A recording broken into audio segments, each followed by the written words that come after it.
Meus irmãos, minhas irmãs, a pedido do nosso querido amigo Felipe, a gente vai fazer uma leitura breve, uma prece para iniciar os trabalhos aqui. Para iniciar o nosso pequeno exódio aqui, a gente trouxe o Agenda Cristã, um dos nossos livros favoritos de cabeceira, do Espírito André Luiz e Chico Xavier. Abrindo aleatoriamente aqui. Capítulo 20. Conclusões naturais.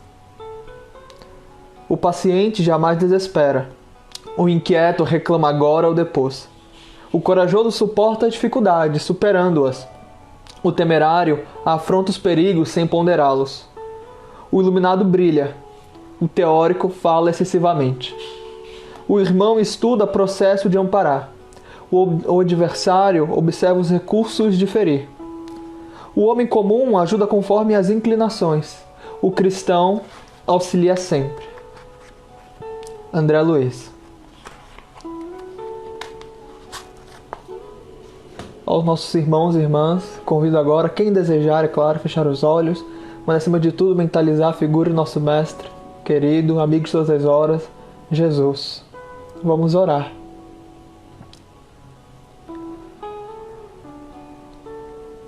Senhor Jesus, nós te pedimos permissão para iniciar os trabalhos dessa noite, rogando pelas tuas bênçãos, pedindo para que o Senhor invada com a sua luz os nossos lares, nossas moradas, mas também o nosso íntimo. Nos ajuda a olhar para o nosso âmago, corrigindo de fato nossos vícios, para que no lugar nós possamos colocar virtudes. Fortalece a nossa fé, através do trabalho, da confiança e da entrega. Nos ajuda a ser extensão do teu amor. Através do sacrifício de nós mesmos, nós possamos conhecer a tua mansidão. Apesar das dificuldades, dos muros, dos conflitos, dos atritos, que nós possamos levar, Senhor, o bálsamo da misericórdia, sendo extensão da tua paz, sendo cristãos na sociedade, através da linguagem não violenta, expelindo luz e amor. Senhor, mas te pedimos também que não faça a nossa vontade, mas a tua vontade. Acima de tudo, que um dia a nossa vontade possa ser a tua vontade. E se um dia, Senhor, nós esqueçamos de ti, que o Senhor jamais esqueça de nós. Esteja conosco, hoje e sempre, até a consumação dos séculos. Que assim seja.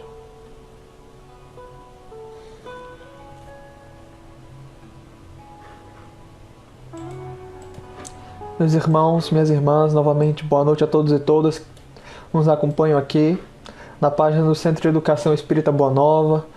Mandar realmente uma boa noite para todos os amigos aí do Rio Grande do Sul.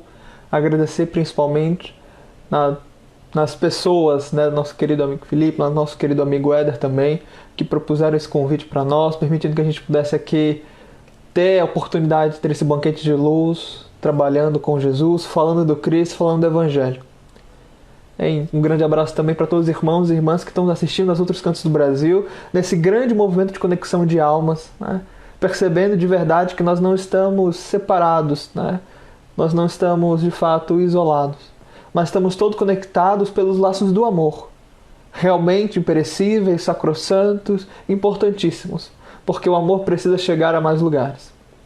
É uma alegria realmente estar com vocês essa noite.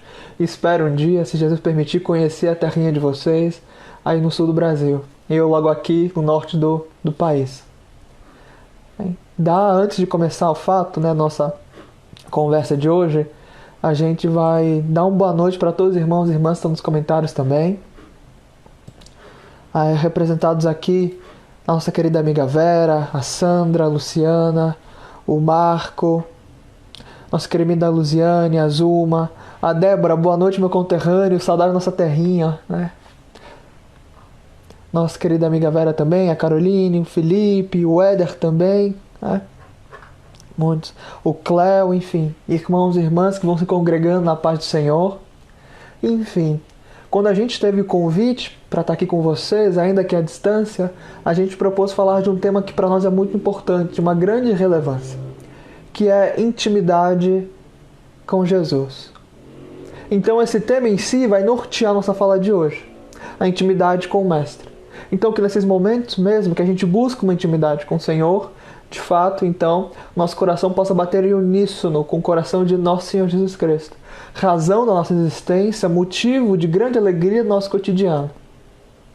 Falar de intimidade, ou melhor, intimidade com Jesus, é tentar buscar, gravitar pelo menos ao redor dos conceitos que estão ali em torno da palavra intimidade. Intimidade, é claro, vem de íntimo, daquilo que está dentro, aquilo que está secreto, aquilo que está escondido pelo menos, ou que não está acessível à superficialidade. É necessário talvez algo, vamos colocar assim, maior desenvolvimento para conseguir alcançar, maior esforço de fato, gastar ou empenhar suas energias de fato para alcançar aquele nível de profundidade, para ter uma, de fato, intimidade. Mas isso significa, de tudo, relacionamento. Intimidade, acima de tudo, além dos segredos, além do que está escondido, é sobre relacionamento. Você, de fato, só se torna íntimo de alguém se você se dedica naquele relacionamento com aquela criatura. Similarmente, aquela criatura fazendo aquele mesmo movimento dela para conosco, ela se torna íntima nossa de acordo com os acontecimentos do cotidiano que permitem que ela entre dentro do nosso coração. De tal modo que nós favorecidos nessa sorte para aqueles que gozam da nossa amizade. Necessário esforço e energia. E falar de intimidade com Jesus é falar também, vamos colocar assim, dos planos, dos ideais da espiritualidade para conosco. Porque muitos de nós vão querer, vão almejar, quando leem, é claro, a figura de um Chico Xavier, olhando ali a biografia de um Francisco de Assis, pegando Paulo Estevão, olhando a história de Paulo de Tarso, de Estevão, olhando em Atos dos Apóstolos a construção de um Simão Pedro, de um João Evangelista, de um Filipe, um Tiago Menor. A gente vai querer se inspirar nessas figuras que marcaram a história e buscar um contato com o Mestre. Ou seja, buscando ali, naqueles que seguiram Jesus, um contato, realmente uma intimidade. Só que, claro, a gente comentou, se na relação de amizade a intimidade não vem de graça, de forma muito similar também, o contato íntimo com Jesus não vem de forma assim gratuita. É necessário esforço labuta. É necessário, de fato, uma entrega diária.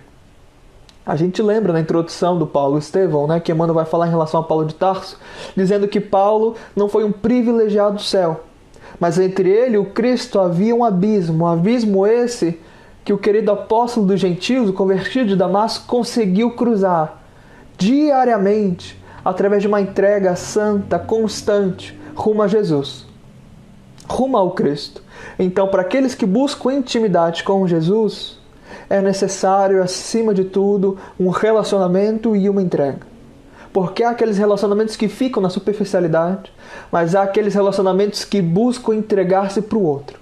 O que Cristo nos pede no Evangelho inteiro é que nós entreguemos o coração para Ele, através de uma ascensão espiritual gloriosa, destacada principalmente no trabalho bendito, representado também na caridade para com o outro. Falar de intimidade é falar sobre seguir a Cristo, seguir a Jesus. Seguir a Jesus. Tem um ditado, um ditado dos rabis, está grafado no Talmud, uma coletânea de filosofias rabínicas, do judaísmo, e eles dizem assim, é um conselho, para os talmidins, os discípulos, aqueles são os aprendizes. Cubram-se com a poeira do seu mestre. Cubram-se com a poeira do seu mestre. O que significa ser coberto pela poeira do mestre? Ali, é claro, você tinha o seu rabi, o seu mestre, e o rabi tinha os seus discípulos, seus aprendizes. Muito similarmente a Cristo e os apóstolos, os discípulos, os seguidores. Mas o rabi, ele falava de uma maneira, agia de uma forma, respirava, andava, comia, tinha seus trejeitos marcantes. E o discípulo admirado, que queria beber daquela fonte de conhecimento, que era realmente um aprendiz constante, buscava imitar o mestre também nesses pequenos detalhes, mas que faziam toda a diferença. De tal forma que a gente pode compreender, ande tão perto do seu mestre, imite-o tão bem, Ou seja, se ele vai para a direita, vá para a direita. Se ele vai para a esquerda, vá para a esquerda. Se ele respira assim, respira dessa forma. Se ele para, você para. Se ele prossegue, você segue. Mas no final, ali, andando no deserto, esteja tão próximo do Mestre, deixe que as poeiras dos pés dele lhe cubram, porque isso vai representar intimidade. Vai representar, acima de tudo, simpatia, semelhança. Semelhante atrai semelhante, a gente lê a doutrina espírita, mas para aqueles que adquirem e buscam conhecimento, é a mesma coisa. Então, deixar-se ser coberto com a poeira do Mestre é seguir imitando o Mestre constantemente, em todos os seus trejeitos, além dos seus ensinamentos filosóficos ou religiosos. Talvez é exatamente isso que o Cristo quer de nós, que andemos tão perto dele, tão próximo dele, que justamente as poeiras de seus pés, as sandálias, aquelas sandálias mesmo que João Batista vai dizer, numa metáfora, né? No capítulo 3 do Evangelho de Mateus, naquele que vem depois de mim, não sou digno nem de carregar as sandálias ou de atar as sandálias. Mas é andar tão próximo do Cristo que essa poeira majestosa do Senhor nos cubra.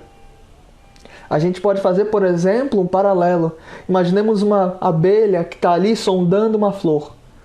Imaginemos que nós somos as abelhas e o Cristo, os seus ensinamentos, o seu evangelho divino é uma flor grandiosa, maravilhosa, com um pólen amarelado que chama a atenção. Mas se a abelha ficar simplesmente admirando a flor, jamais terá de fato o mel precioso, sagrado, dourado. É necessário então que a abelha se aproxime da flor, então se deixe ser impregnada, ser coberta por esse pólen sagrado e voltar para comer e passar adiante. Com Cristo é a mesma coisa. É necessário que então que esse pólen sagrado do Cristo nos cubra por inteiro, criando intimidade, criando de fato um contato com Jesus. Contato que marca. Um grande exemplo de contato com o Mestre, de desenvolver laços que servem para nós como um estudo de caso, é do próprio João Evangelista. João, no seu Evangelho, capítulo 13, se não me falha a memória, versículo 23, está ali com os discípulos, os apóstolos do Cristo, e João Evangelista narra ele mesmo uma cena na qual ele viveu. Diz ele que ele, como discípulo amado, estava encostado ou recostado na região do peito de Jesus. João Evangelista estava deitado no seio do Cristo. Quanta intimidade! De tal modo que ele, na condição de aprendiz, estava escutando as batidas do coração do Senhor, escutando as batidas do coração do Cristo. Talvez realmente não há símbolo maior de intimidade do que esse. Por isso a gente pediu antes, de fato, começando, né, que nesses momentos de intimidade, que a gente busca contato com o Mestre, nosso coração bata em uníssono com o coração do Cristo, ou seja, na mesma frequência, na mesma sintonia. De tal modo, então, que a sua luz se misture com a nossa, que ainda é pequenina, vacilante, porque ainda queremos almejá-la, alcançá-la, mas estamos no caminho. E um dia, se Jesus permitir, possamos escutar as batidas do seu próprio coração, que traz tranquilidade, paz, convite a trabalho também, mas é intimidade, é o íntimo, é o que está em segredo. O coração do Cristo batendo dentro do seu peito e João escutando. João, discípulo amado. Então, a gente já começa a tecer esses valores de como exige de nós energia, disposição, afeto, carinho, atenção para cultivar esses laços sagrados com Jesus.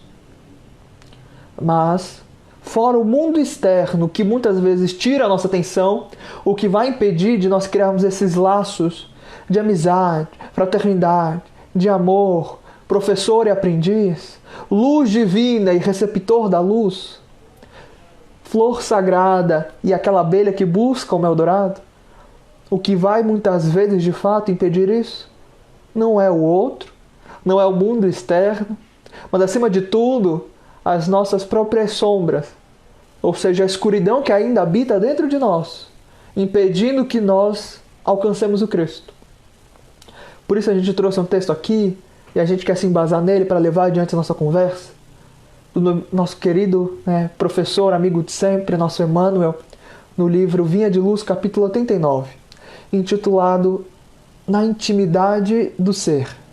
Porque só cria relacionamento com Cristo aquele que soube relacionar-se antes de tudo consigo mesmo. Já disse o Cristo: amai-vos uns aos outros, como eu vos amei. Mas antes mesmo ele disse: ama o próximo como a ti mesmo, ou seja, entrega para o outro aquilo mesmo que você busca entregar para si. Valorize o outro da mesma forma que você se valoriza. De tal maneira que há uma grande diferença entre amar como Jesus ama e amar como eu amo. Meu amor vacilante, pequeno, que exige muito mais do que dá, que pede sempre algo em troca. Se eu dou carinho, eu peço carinho em dobro. Se eu dou atenção, eu quero atenção. Se eu compreendo na condição ali de criatura, quando tiver a oportunidade de compreender o outro, eu não vou ter essa possibilidade, porque ainda ligo muitos laços com o outro com egoísmo, como de fato grandes desafetos.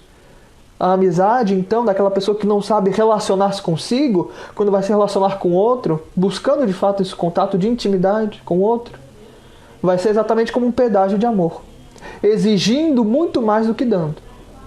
Exigindo muito mais do que dando. Então a gente presta atenção.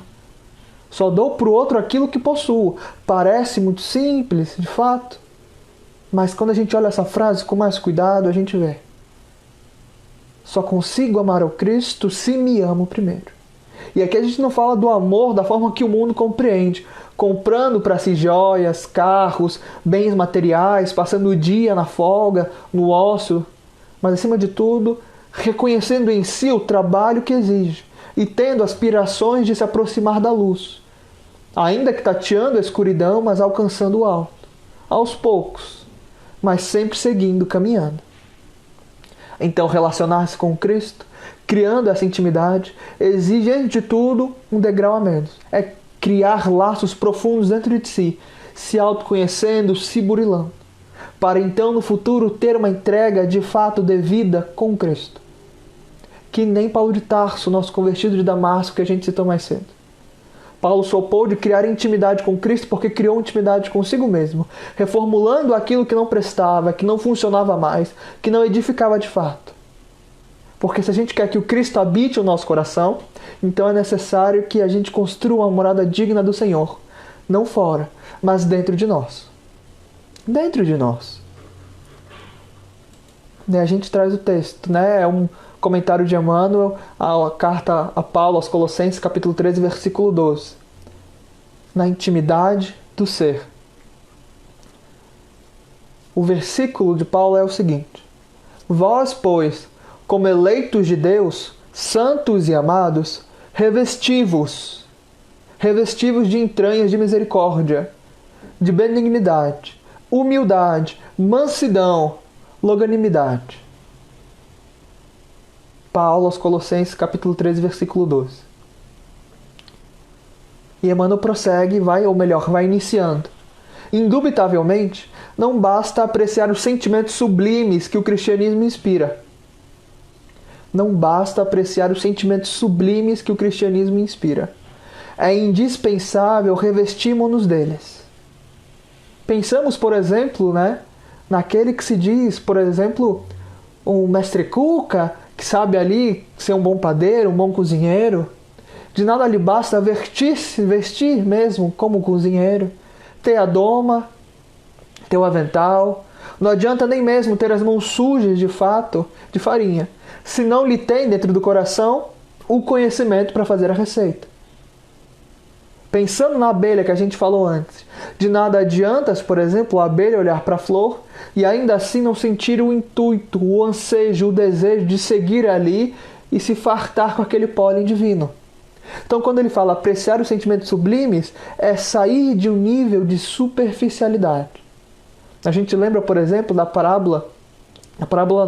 perícope, do cego de Jericó, Bartimeu. Diz, o evangelista, que Bartimeu estava, à beira da estrada e Cristo passava com uma multidão de seguidores. E ele estava na beira da estrada, na saída de Jericó. E às vezes quando a gente lê, a gente faz um estudo, ou a gente está analisando um versículo, uma passagem inteira mesmo, a gente deixa escapar alguns detalhes. Por isso que a gente trouxe aqui, ou veio à mente, a ideia do cego de Jericó. Porque Jericó não era uma cidade bem vista, era uma cidade ali que as pessoas olhavam feio, torto, né? Lembrando lá no Evangelho de Mateus, no, se não me falha a memória, o primeiro capítulo mesmo, que falam que encontraram o Cristo, então dizem, algo bom pode sair de Nazaré? Dizendo de fato a fama que Nazaré tinha. Jericó, muito provavelmente, tinha uma fama muito pior. Uma cidade do mundo, completamente diferente de uma Jerusalém, que era a cidade da luz, a cidade onde estava o Templo de Salomão, a cidade que era a capital da religião judaica. Jericó era uma cidade do interior, pequena, mas conhecida pelos prazeres mundanos. E o cego de Jericó, Bartimeu, estava ali, na saída da cidade. De tal modo dizendo que talvez naquele espírito não tinha mais o ensejo, o desejo de cultivar aqueles valores que Jericó tinha como principais. Ele estava na saída, buscando ali uma nova vida. Mas não estava na estrada. Estava na beira da estrada. Não estava de fato caminhando, estava assentado. Com a sua capa, representando ali um símbolo de um mendigo. Um mendigo talvez muito mais do que material e espiritual. Porque aquele que está na beira do caminho não está no caminho, portanto não está caminhando. Ainda que estivesse nas periferias de Jericó, ainda estava muito distante de ser um exemplo de luz. O que dizer também nessa condição daquele que está cego, daquele de fato que não enxerga, ou seja, daquele fato mesmo que não consegue ir além da escuridão aparente. Porque pior mesmo que a escuridão material é, de novo, a escuridão espiritual. Então, toda a passagem do cego de Jericó é um convite constante à criatura a sair da beira do caminho e seguir ao Cristo. Porque quando o Cristo passa com a multidão, essa turba gigantesca, ele escuta que de fato é o profecia, ou melhor, é o Messias de Nazaré, o profeta da Galileia, e começa a clamar, filho de Davi, tende misericórdia de mim. E a multidão o reprime, deixe o mestre em paz, pare de incomodá-lo. Mas a cada pedido, a cada manda da multidão, ele clamava mais alto. Filho de Davi, tende misericórdia de mim. E aí Jesus para. Vira-se para onde estavam vindo os gritos e diz para ele se aproximar. Então a turba que estavam reprimindo, censurando, diz, olha, ele está lhe chamando. O mestre te quer ao redor dele. Então ele se levanta, diz a parábola, ou melhor, diz a passagem, ele sai da beira do caminho, joga a capa para trás, o seu símbolo máximo de mendicância, e vai em direção ao Cristo saltitando, ainda que cego materialmente. Jesus encontra com ele e pergunta, o que queres que eu faça? O que queres que eu te faça? E aí ele responde, Senhor, que eu veja. E então, naquele momento, Bartimeu conseguiu ver. Bartimeu recebeu não a luz material, mas a luz espiritual, porque havia ali buscado um grau de intimidade com Cristo, saindo das margens do caminho, indo em direção à estrada, indo em direção ao caminhar, ao andar. Criou para si, então, um roteiro de discipulado a partir daí. E é um convite para todos nós. Por isso que ele diz, é indispensável revestirmos deles, desses valores que nos tiram da beira da estrada, nos tiram de fato desse ponto aqui de, vamos colocar, de inércia, de estarmos parados, mas a gente não se reveste de qualquer coisa. A gente não troca essa condição por uma condição pior, troca por uma condição muito melhor. Olha as palavras que Paulo diz. As entranhas de misericórdia, benignidade, humildade, mansidão e longanimidade. São palavras essas que o mundo, como a gente conhece, o mundo mesmo não conhece. São palavras que o mundo que nos cerca não compreende. Mas são justamente, vamos colocar aqui essas argamassas, esses tijolos, que nós precisamos revestir não fora, mas dentro. Mas dentro do coração. O apóstolo não se refere a raciocínios, fala de profundidades. O problema não é de pura cerebração, é de intimidade do ser. Imaginemos, por exemplo, ele fala que não se refere a raciocínio, ou seja, não se refere simplesmente à lógica, não se refere de fato ali ao que está visto para todo mundo, mas à profundidade, aquilo ali que está escondido, aquilo que exige esforço para você cavar. Como ele falou, intimidade do ser. Mas só olha para dentro aquele que de fato cai dentro de si. Aquele que tem a coragem de cavar. Apesar das sombras dos pensamentos, apesar dos vícios grandes que vão surgindo nesse cavar dentro de si, buscando a intimidade de si mesmo. Daí a gente lembra que quando falamos de profundidade, de intimidade, ou seja, saindo de um nível aparentemente superficial e se aprofundando em si mesmo, é a passagem, que Cristo nos pede para construir e edificar a casa sobre a rocha. Está lá em Mateus capítulo 7, versículo 23 para frente, mas também está no Evangelho de Lucas, capítulo 6, versículo 47 para frente.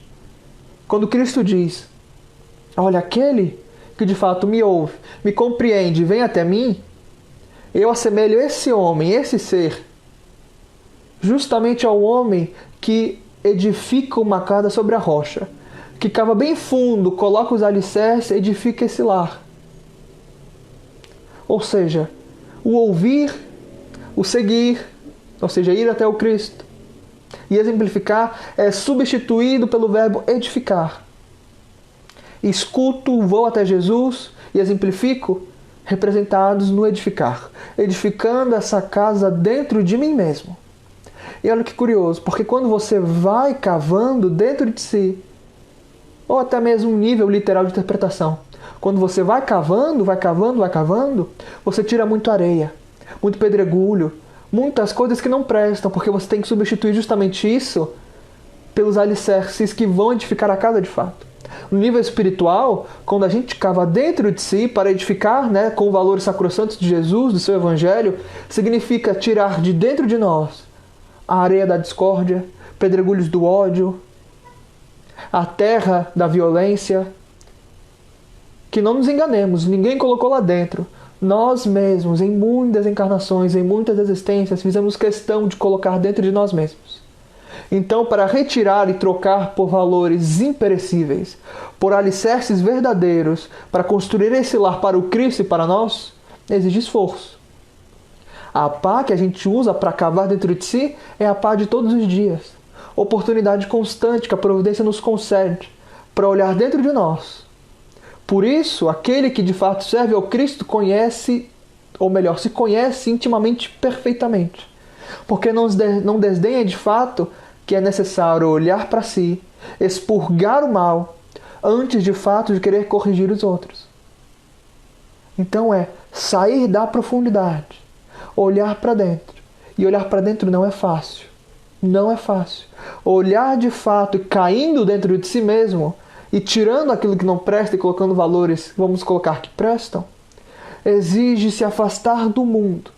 Da maneira, pelo menos, que o mundo quer que a gente entre em contato com ele. Porque a gente não consegue parar de forma nenhuma para meditar, para ler um livro edificante, para orar. Há sempre muitos problemas quando a questão é mergulhar para dentro de si mesmo.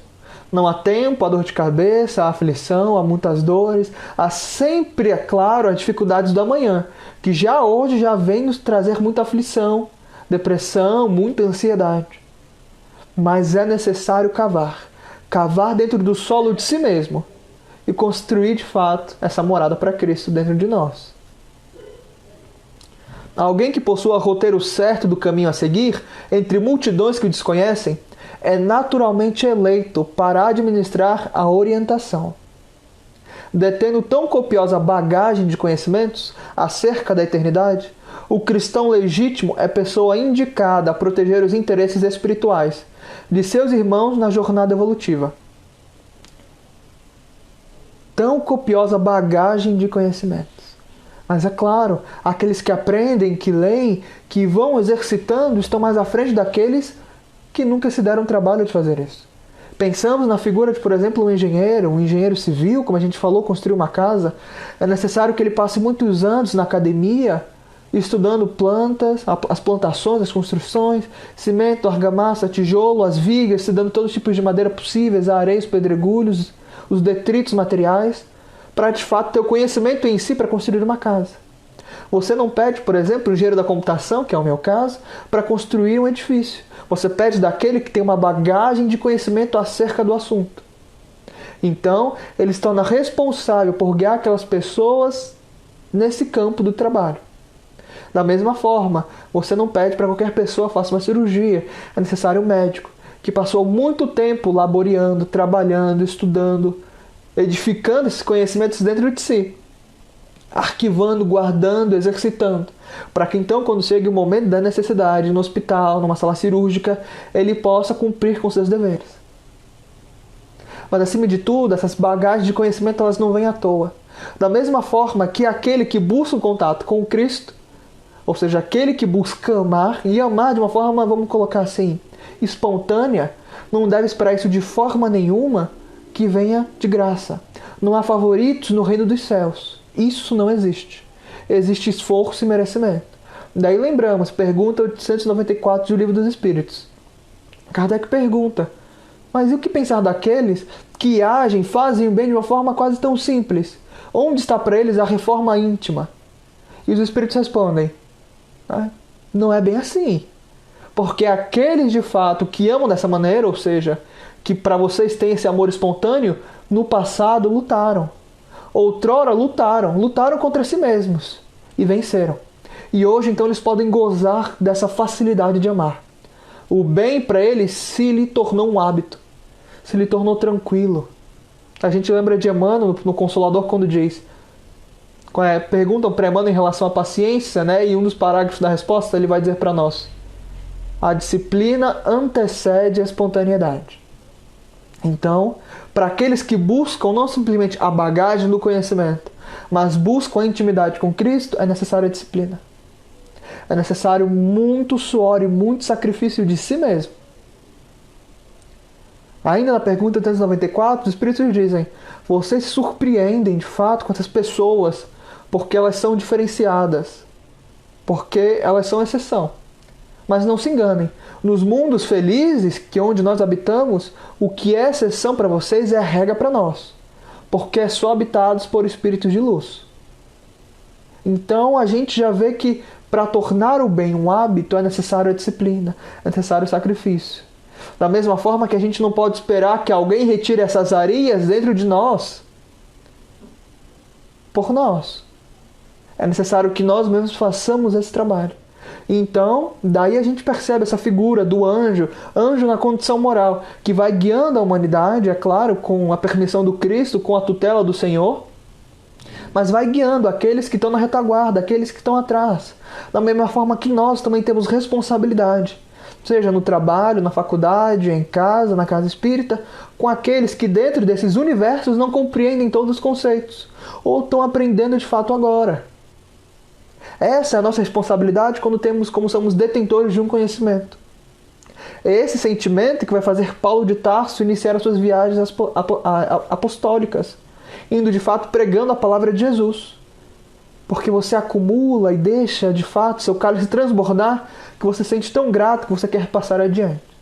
E aos poucos, realmente, nesse trabalho, aquilo que era difícil se torna tranquilo, porque ele tornou-se um hábito.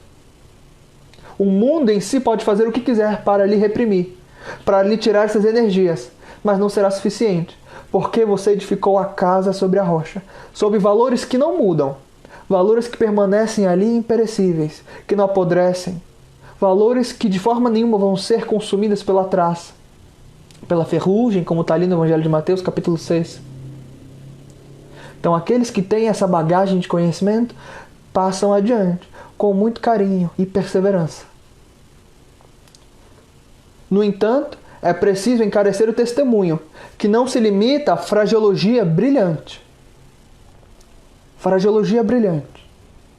Ou seja, não basta simplesmente falar, não basta admirar, exatamente como o cego de Jericó que estava na beira da estrada. É necessário sair desse nível, se aprofundar, criar intimidade com o próprio trabalho. Porque ao mesmo tempo que eu crio intimidade comigo, com Cristo, eu crio intimidade com a vida. Eu crio intimidade, de fato, com o servir. De tal modo que não me basta as palavras bonitas, a melhor dicção, as melhores, vamos colocar, referências doutrinárias. É necessário eu edificar o meu testemunho. Da mesma forma que nada adianta, no exemplo que a gente trouxe do engenheiro civil, do padeiro, do médico. Se eles não exercitam, não colocam em prática aquele conhecimento, é completamente inútil. Porque eu posso ter, por exemplo, posso passar uma vida inteira acadêmica recolhendo certificados, diplomas, mas de nada me serve se eu não colocar ali em testemunho da comunidade que me cerca. Um conhecimento pragmático, ou seja, que se aplica ao cotidiano dos outros, se aplica às nossas vidas. Um roteiro maior de todos, roteiro grandíssimo, pragmático, o Evangelho do Cristo. Se aplica a todos nós, em diferentes estágios evolutivos. A gente lembra também a parábola, né? Kardec vai dizer a parábola da figueira que secou, capítulo 19, a fé move montanhas, no Evangelho segundo o Espiritismo, a partir do item 8.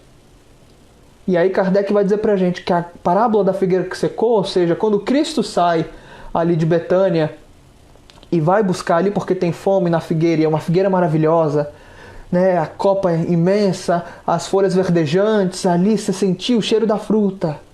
E quando Cristo tem fome, ele vai até de fato a figueira. Tateia entre os galhos, mas não encontra nada. Não havia um fruto naquela árvore frondosa, naquela árvore fantástica que chamava atenção no meio do deserto, no meio do caminho entre Jerusalém e Betânia. E aí a gente estranha. O Cristo amaldiçoa, a figueira resseca, mas então Kardec vai analisar. A parábola da figueira que secou é um grande símbolo daqueles trabalhadores que por fora, de fato, sabem aparentar o que por dentro não são. Aqueles que cavaram só na superficialidade, não cavaram até a rocha, como pede o Cristo. Ou seja, aquele que fala as palavras mais bonitas, aquelas palavras fantásticas. Aquele que de fato parece um trabalhador nato, falando especificamente do universo espírita. Aquele trabalhador, trabalhadora, que está em todos os cantos, em todos os lugares, mas no final não está em lugar nenhum. É também, além disso, no nosso próprio universo espírita, aquelas filosofias vãs, vazias, a cultura inútil que a gente cultiva na sociedade, infelizmente, são todas aquelas ideias que, enfim, não são fundas o suficiente. Não são fundas de fato. E aí, por isso Cristo condena a esterilidade, porque não é útil à sociedade. Não sabe servir de fato, sabe simplesmente aparentar. Podemos enganar de fato os outros, ou até mesmo nós, mas a Deus nós não enganamos. A Cristo nós também não enganamos. Podemos ter o externo perfeito. Podemos ter a melhor aparência, as melhores relações. Mas se dentro não demos o trabalho de colocar todos esses movimentos, que parecem grandiosos por outro, dentro de nós mesmos, então é completamente inútil. É completamente perecível. Completamente. A gente lembra também, fora da parábola da figueira que secou, a gente lembra o irmão Jacob, no livro Voltei, trabalhador espírita nato. Dedicava-se ao estudo, às reuniões mediúnicas, tinha vários cargos espíritos acumulados. Um espírita brilhante, mas quando desencarna encontra grande dificuldade. É necessário que a espiritualidade ali no seu leito de morte, o corpo orgânico frágil, passe mais de 2 horas em passes auxiliares, desprendendo de fato os laços perispiríticos do corpo denso, porque cultivou o externo, mas não soube adubar o próprio coração. Isso torna ainda mais importante quando a gente vê o capítulo 13 de Mateus, porque o capítulo 13 de Mateus tem cerca de 7 parábolas ali. A maioria das parábolas são coisas que estão escondidas, coisas que estão dentro. Parábola, por exemplo, do joio e do trigo, se inicia numa semente. Parábola do semeador, tem que colocar a semente dentro da terra, a terra boa. Parábola do fermento, é necessário um pouco dele para levedar a massa inteira, mas também foi escondida em 3 jarros. Parábola da semente de gergelim, que ali você coloca, você planta, e um pouquinho dela de fato, só um pouquinho de carinho dela, nessa semente minúscula, Cristo diz, né, gera a maior das hortaliças, em que os pássaros vêm fazer ninho e dar sombra. Ou seja, escondido, mas aquilo que é escondido, mas que é valorizado, no silêncio do trabalho, frutifica, germina, cresce, ainda conectado à terra em direção ao céu. Ou seja, não é suficiente e muitas vezes não é nem necessário a fraseologia brilhante, como vai dizer Emmanuel. Muitas vezes será muito mais importante silenciar e servir, não querendo surpreender os outros, e nem a Cristo nem a Deus, mas redimir a si mesmo, em luz de senda, de muito trabalho e serviço. No silêncio de si mesmo é que se constrói os melhores trabalhadores da seara do Cristo. Porque não esperam recompensas desse mundo, não esperam aplausos da sociedade, não esperam reconhecimento dos homens. Esperam, antes de tudo, estar com Cristo, na sua intimidade. Imprescindível é que estejamos revestidos de entranhas de misericórdia, para enfrentarmos com êxito os perigos crescentes do caminho. E quando eu li, me chamou muita atenção esse entranhas de misericórdia, que é justamente, fazendo referência a essa frase de Paulo que está em Colossenses, e automaticamente também me lembrou uma passagem do próprio Paulo, que está ali no final do capítulo 8, quando ele quase sofre o martírio em Jerusalém, e aí passam-se, tem vários acontecimentos, ele fica bastante meses, anos presos ali naquela região. Então ele pede para ser julgado pelo próprio César em Roma. Então o conduzem ali com respeito, porque era cidadão romano, e ele entra num barco com Lucas e alguns amigos e alguns legionários romanos para seguir em direção a Roma, para ser julgado de fato. E aí Lucas está tentando conversar com Paulo naquele momento para deixar um legado de Paulo. Porque Paulo era respeitado pela comunidade. E Lucas queria que as outras comunidades que não poderiam entrar em contato com Paulo, ou seja, aquelas futuras, aquelas próximas gerações, até mesmo aqueles que estavam ali encarnados, mas não tinham conhecido Paulo ainda, tivessem oportunidade de conhecê-lo de fato. Então ele tenta convencer Paulo a escrever como se fosse o evangelho sobre Paulo. Ele está querendo falar de Atos dos Apóstolos ali. E Paulo muito receoso, com o pé atrás, sempre dizendo que é muito necessário conhecer o Cristo.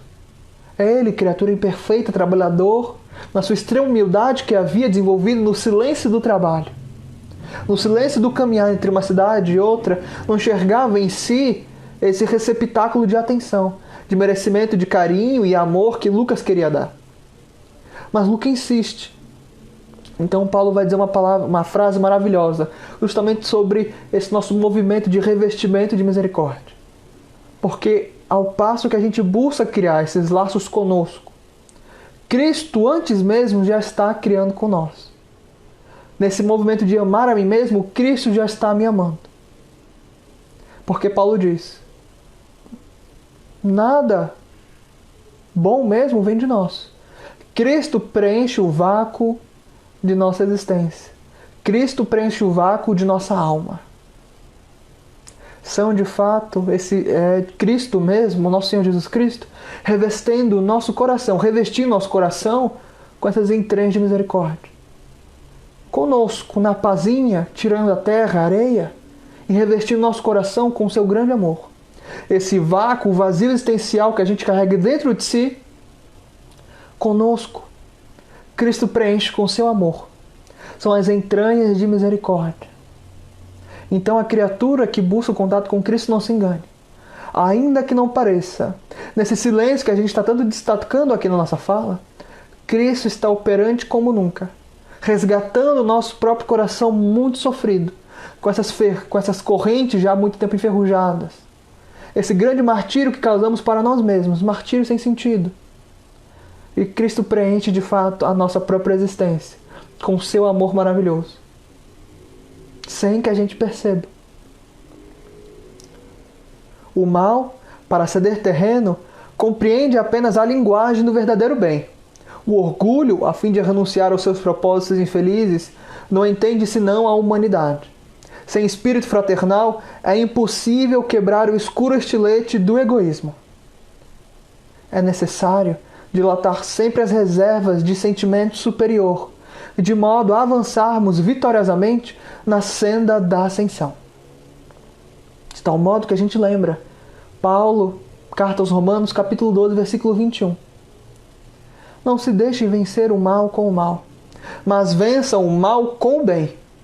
De tal maneira que nós ainda insistimos em muitas encarnações, nessa, nas outras, e talvez em outras que estejam vindo. Queremos pagar o mal com o mal, para que o mal compreenda o quão o mal faz o próprio mal. Queremos vingança. Queremos que as pessoas paguem na própria moeda. Mas Paulo faz uma assertiva e um pedido para nós. Não levem o mal com o mal, mas o mal com o bem. Lembrando a frase de Mahatma Gandhi. Olho por olho, fazendo alusão à lei de Talião. Olho por olho e o mundo ficará cego. É esse grande movimento também que o Cristo faz conosco. Nesse movimento de intimidade, criando nós raízes, Ele vai nos ensinando aquilo que serve e o que não serve, aquilo que presta e o que não presta. E um desses grandes ensinamentos é de que o mal, de fato, é completamente perecível. O mal, de fato, não tem saída. O próprio mal se ensoberbece consigo mesmo. Aquele que está na senda da escuridão, passe centenas de anos, milênios, um dia se entediará e pedirá, por vontade própria, caminhar na luz. A gente lembra aqui, capítulo 20, ou melhor, o livro inteiro, livro Libertação de André Luiz, Chico Xavier, né, junto ali com Gúbio. Eles estão ajudando ali a Matilde, tentando resgatar o espírito de Gregório, sacerdote voltado para a escuridão. Ele que foi na encarnação, pelo menos até então, a encarnação passada, Gregório VII, um dos maiores papas, um dos pontífices mais influentes na história da Igreja Católica. E ela, Matilde, que estava ali reencarnada na época de Gregório, lá, se não me falha a memória, ao século XI. E ele havia se transviado em grande sacerdote, né, da escuridão depois do seu desencarne. Usou a coroa do papado, né, como ali ponto máximo da referência no catolicismo. Teve, de fato, Emmanuel vai dizer, com relação a ele a caminho da luz, falando lá Gregório VII, que ele tinha ali, pela sua fé, tinha conseguido angariar grande respeito da espiritualidade e veio com uma grande missão de fato, trazer as bases do catolicismo para o próprio cristianismo, cristianismo primitivo. Mas, é claro, ele foi trabalhando, servindo da maneira que podia, mas quando alcançou a coroa, de fato, do papado, ele começa a se transviar, começa a valorizar dentro de si mesmo, colocando ervas daninhas no lugar, de fato, do trigo do Senhor. Então, quando ele desencarna, ele passa a ser um grande serviçal da escuridão. Servindo, vai dizer André Luiz, aos dragões. Então, no capítulo 20, o último capítulo da obra, é o reencontro dele com Matilde, a sua mãe espiritual. Ele, que havia se transviado por centenas de anos, de fato ali buscava uma libertação, sem perceber. E Matilde clamando pelo seu coração. Cristo clamando pelo seu coração. Cristo querendo intimidade com Gregório. Matilde querendo intimidade com Gregório. E quando a gente fala do mal, de fato, ou melhor, não pagar o mal com o mal, mas de fato, buscar ultrapassar o mal com o bem, lembrando de André Luiz na Agenda Cristã, quando diz para nós, santifiquemos o mal, ou seja, iluminemos a escuridão. Não a rejeitemos, mas a abracemos, transmutando, santificando aquilo que está envolto ainda em muita malícia. E aí, no finalzinho, dando spoilers para quem não leu o livro, é um encontro maravilhoso entre Gregório e Matilde. Gregório está ali com uma legião de servos da escuridão. Eles estão plasmados com armaduras, espadas, como guerreiros da Idade Média. E está ali alguns companheiros, André Luiz, Gúbio, né, alguns companheiros que eles conseguiram resgatar. E então, pela atitude de Gúbio, né, mentor elevado de André Luiz no livro, eles conseguem materializar Matilde, que é um espírito já de uma envergadura altíssima, que busca o contato com o coração de Gregório novamente. Certa altura, ele com a sua espada ali, se achando de fato dominador, de fato achando que é no poder, na imposição que se governa. De fato, ali, nas armas, que se conquista, que se vence. Ele puxa a espada ali, então vem a voz de Matilde clamando por ele. Ele estranha porque parece familiar aquela voz. Ele golpeia o vazio. Então surge Matilde maravilhosa na sua frente. E ele grita assim: e a tua espada, cadê? As armas. Então Matilde diz, caminhando lentamente, como grande, ou melhor, como um pequeno sol a brilhar naquela escuridão, mas como grande esperança, como grande farol para aquela alma muito tempo transviada do Senhor, envolta na escuridão, não do mundo espiritual, mas de si mesma, que se aprofundou na intimidade com o mal, especialista das trevas. Gregório grita, né? E a tua espada? E ela coloca a destra no peito, brilhando imensa luz. André Luiz emocionado, e ela diz: a única espada que tenho, que possuo, é a espada do amor, com que sempre tenho amado. Então, Na hora, aquele homem que estava completamente, ou melhor, só conhecia a violência, se põe a chorar e vai correndo aos braços da sua mãezinha espiritual. Esse é o poder santificador do amor, convertendo as fibras mais íntimas daqueles transviados há séculos, envoltos na escuridão. Como diz o livro, grande movimento de libertação. Libertação de si mesmo, em direção a uma intimidade com Jesus. Porque é só o Cristo, no seu amor, de fato preenchendo o vácuo de nossa existência, que nos permite de fato a felicidade e a misericórdia. A gente lembra também a última frase de Gubbio para André Luiz, que Gubbio vai dizer para André, agradecendo, é claro, André Luiz por ter sido um excelente assistente de toda aquela aventura. Ele vai dizer, nunca te esqueças de que o amor vence todo o ódio e de que o bem aniquila todo o mal. Aniquila todo o mal. Ou seja, é a luz brilhando na escuridão que lhe dá a oportunidade de transmutar-se, de se conhecer. Por isso olhar para dentro é difícil, porque como a gente falou, é necessário olhar para dentro, para aquelas partes que não querem ser iluminadas com o Evangelho do Senhor, mas que eu já sou muito íntimo e às vezes não percebo. Preciso tirar, arrancar, e isso machuca, porque são partes de mim mesmo que eu cultivei, infelizmente. Mas não nos enganemos. Não nos enganemos. De forma nenhuma, como a gente comentou, há favoritos. Porque temos hoje o que valorizamos ontem. Obteremos amanhã o que estamos procurando hoje. De tal modo que não podemos simplesmente esperar que todo esse mal que habita em nós, que nós ainda alimentamos em movimentos muitos no cotidiano, ele seja expurgado repentinamente. É necessário muito sacrifício para tirar aquilo que foi colocado há centenas de anos e constantemente sendo colocado, sendo valorizado. Mas acima de tudo, vem o Cristo renovando todos nós, pedindo intimidade, pedindo morada e abrigo, esquecendo jamais daqueles que fazem questão de habitar nas trevas. Porque então vem uma Matilde, vem um Gubbio, nesses movimentos de resgate de almas, lembrando sempre de que é necessário santificar o mal. Os espiritistas sinceros encontrarão um luminoso estímulo nas palavras de Paulo. Alguns companheiros, por certo, observarão em nossa lembrança mero problema de fé religiosa, segundo o seu modo de entender. Todavia, entre fazer psiquismo por alguns dias e solucionar questões para a vida inteira, há sempre considerável diferença. Então, essa é a nossa mensagem disso. Criemos intimidade com Cristo, esperando não a transformação imediata, mas com muita paciência e resignação, libertando-nos de nós mesmos, cavando dentro do inferior, lá dentro mesmo do âmago de nós, buscando o sagrado, buscando o silêncio com Cristo, encontraremos Ele mesmo dentro de nós, sorrindo com muita misericórdia de braços abertos.